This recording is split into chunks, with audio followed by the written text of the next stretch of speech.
এই সামিউ, আমার একটা ছবি তুলে দে না। আমি পরে ফোন দিচ্ছি তোকে। কোন গুলো তুলব? ওদিক থেকে আমাদের তুলে দিই, তোর পাঠা দিচ্ছি। ওরে ফেক ক্যান্ডিড, একটা ফেক ক্যান্ডিড। দাঁড়া দাঁড়া, একটা মিনিট, কি আসছে, ছবিটা তুলে দিয়ে যা। একটা মিনিট দাঁড়া না। আরে ভাই কতবার বলছি তোরে কিন্তু সে যেমন থাকবো ফোনটা না দেওয়ার জন্য। এই তুই কথা বলতে গেলে আমার সামনে কথা বলতে পারিস না? হ্যাঁ, তোর লুকাই কথা বলতে হবে কেন? ব্যবসায়িক ফোন তো। কিসের বিজনেস? আরে বস না একটা মিনিট, আমি একটু থাক তুই তোর বিজনেস। আপনি কি আমি পরে ফোন দিচ্ছি। তুই জানবি না। হ্যালো, আসসালামু আলাইকুম। বাসায় বড় কেউ নেই?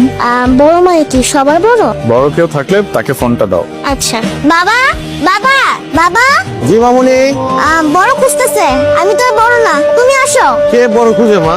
হ্যালো, আসসালামু আলাইকুম। জি বড় বলছিলাম। না সরি, আমি বলছিলাম আপনার সাথে আমার খুব ইম্পর্টেন্ট কথা ছিল, আপনি কি ফ্রি আছেন? আমার সাথে ইম্পর্টেন্ট কথা থাকলে আপনি আমার ফোনে ফোন দিবেন, আমার ভাইয়ের ফোনে ফোন করছেন কেন? এটা সঞ্জুর নাম্বার না? আপনি কি সঞ্জু না? না আমি সাঞ্জু না, আমি ওর বড় ভাই রঞ্জু বলছিলাম। সঞ্জু কি আছে? ওর সাথে কি একটু কথা বলা যাবে? আমার খুব ইম্পর্টেন্ট কথা ছিল। আচ্ছা একটু হোল্ড করেন। সাঞ্জু, হ্যাঁ সাঞ্জু, এই দিকে আয়, তোর ফোন আসছে। ফোনটা সাথে রাখতে পারিস না? হ্যালো, আসসালামু আলাইকুম। আপনার সাথে আমার খুব ইম্পর্টেন্ট কথা ছিল, আপনি কি ফ্রি আছেন? রং নাম্বারে ফোন করছেন ভাইয়া, রং নাম্বার। আপনি যাকে ফোন করেছেন আমি উনি না। Wrong number? আমি তো রাইট নাম্বারে ফোন করেছি। আপনি সঞ্জু বলছেন রাইট? জি বলুন।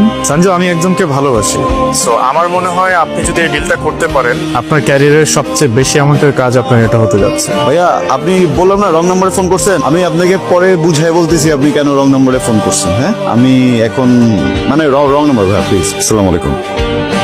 সাঞ্জু, এই হাতের মধ্যে বড় হইলি, এইখানে পায়খানা করলি, এইখানে প্রস্রাব করলি, তুই আমার সামনে ভং ধরস, আমার বোঝা উল্টা পাল্টা। অনেক শেয়ানা হয়ে গেছিস তাই না রে?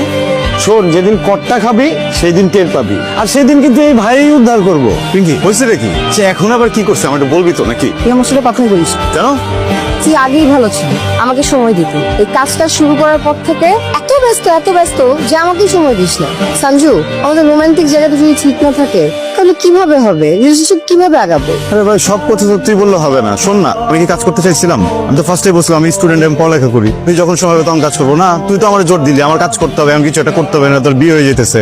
এখন যখন আমি কাজ করতেছি এখন এমন করতেছিস কেন? আরে বাবা আমার তো এক্সপোর্ট ইম্পোর্টের ব্যবসা না, একটু ফোনে কমিউনিকেশনে থাকতে হয়, কথা বলতে হয় ক্লায়েন্টদের সাথে। একটু টাকা পয়সা কামাই নি, এই ব্যবসা চেঞ্জ করে ফেলবো বুঝছিস? দুজন মিলে ইউটিউবে ফেসবুকে একটা চ্যানেল খুলে হাজবেন্ড ব্লগ করবো না। দেখ আমার না ভালো লাগতেছে না, আমার মধ্যে তুই আবার একটা ঝামেলা পাকাবি। শোন, কোনো যদি ঝামেলা হয় তোরে মুক্ত দিয়ে আমি চলে যাবো বুঝছিস? কি পাত্তা দে।